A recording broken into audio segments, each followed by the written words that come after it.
got me into cars first off would be when I was 16 and I started having to take lessons for my permit and everything. My mom had a '06 Jetta with the 6-speed in it, and it was pretty fun to drive. I mean, I never really drove before that or had much exposure to cars, but being able to do that kind of woke up a passion in me that I'd go off cars, go modify them, go off and race them, have fun with them. I wasn't the whole backseat sleeper going places anymore. I actually wanted to drive, and it kind of transformed my entire life and gave me something interesting to do, and really led me to a whole new passion and something in life that I can enjoy.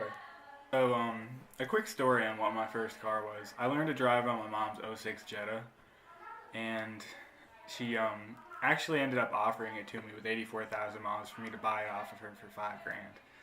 But that's kind of lame having a four-door car as your first car, being, 16-year-old.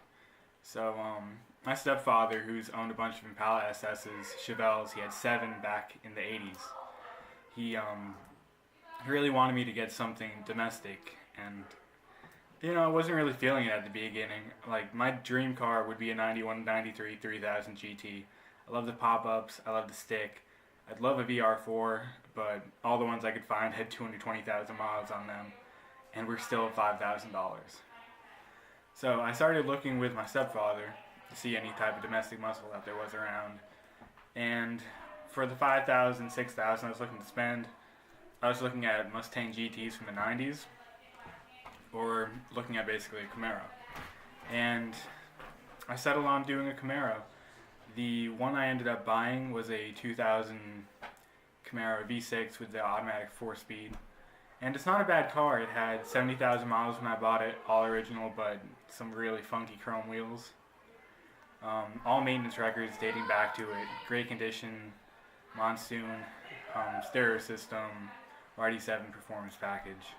A really nice car, and taken to modifying it pretty well. On my YouTube channel, Average Racing, I have videos of all the mods I've done, all the performance aspects of it, and for being a 6-cylinder with the auto, it really moves, and it's really surprising the amount of fun you can get off of a car like that you wouldn't really expect normally.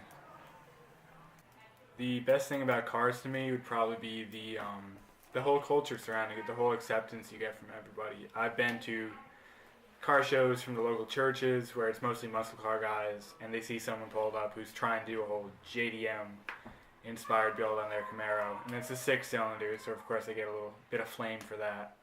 But a lot of people are really accepting, and from going to Cars and Coffee in Lehigh Valley to the LCVC men's car show down in Manheim, everybody has a different style, everybody has a unique style, their own ideas of what looks good, what performs good, where they want to take the direction with their build. And I mean, I love seeing the art that everybody creates out of it.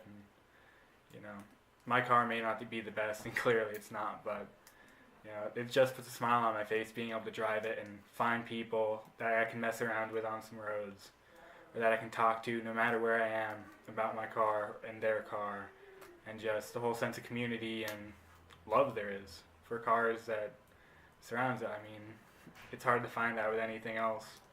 Modifications that I've done to my Camaro since I bought it. I've owned it for about 3.5 years now, but 2 months after I bought it, I put on a MagnaFlow catback exhaust I got for about $400. And I guess it helped a bit with performance. I mean, nothing really noticeable being as how it's just a catback, but it really changed the sound of the car. 1,000 to 3,000 RPM, a nice, decent rumble and low bit idle to it. But then it got really raspy really quick after 4,000 RPM. Till today, am I satisfied with the catback? Not really, because it seems like the only stainless steel bit of it would be the muffler and the tips. The rest of the piping looks pretty ugly. It's pretty full of surface rust. After that, I did spider headlights and taillights, and am I satisfied with them? For the price and for the 3 years they've been on the car, I'd go with a yes. The headlights, I had one set broken in an accident, and the other set, the mounting tabs were busted at a garage. Their visibility wise with the projectors is worse than stock actually, even with halogens put in them. But they're not too bad. The taillights, a little bit of moisture condensation inside of them from bad seals. After that, I went on and put on a K&N cold air intake, and just for the suction noise alone, I guess, from air being forced in, and the whole putting a little more bass into the exhaust note, it would be worth the $300 odd I spent on it. Then I started doing some suspension mods, a UMI panhard bar, and that made a noticeable improvement. UMI lower control arms helps a lot with launches. I put on 31mm front sway bar and 21mm rear sway bar off of the 99 SS, and that made the most noticeable improvement. I mean, the car just, it handles really well, especially if the tires aren't bald like I've been running for the last 2 months. But then I put on a BMR strut tower brace, and that tightened up the front of the chassis, and it looks nice in the engine bay too. It really pulls it all together. The wheels I have on it are a Motegi MR120. I'm not too happy with them. I mean, they held up good over the years. They look pretty nice, but they're not really the look I'd like for the car right now. And that's performance-wise all I've done. Oh yeah, I had the sail panel painted black when it was getting repaired from an accident a lady had with the car. Future plans-wise, I'd like to put a window tint on it. I'm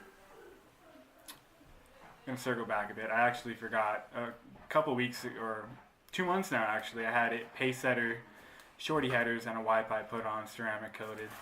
And they were probably the best mod, bang for your buck, for the entire car. Paid about $400 for them, $700 to have a shop install them, do some welding I needed on brackets, and do spark plugs and spark plug wires. And it turned out very nice. The EGR valve gasket that connects to the headers, though, has been having a lot of issues with being blown out from a buildup of pressure from the headers. But put some gasket sealer on it, and it goes pretty well. It's hold up pretty decently.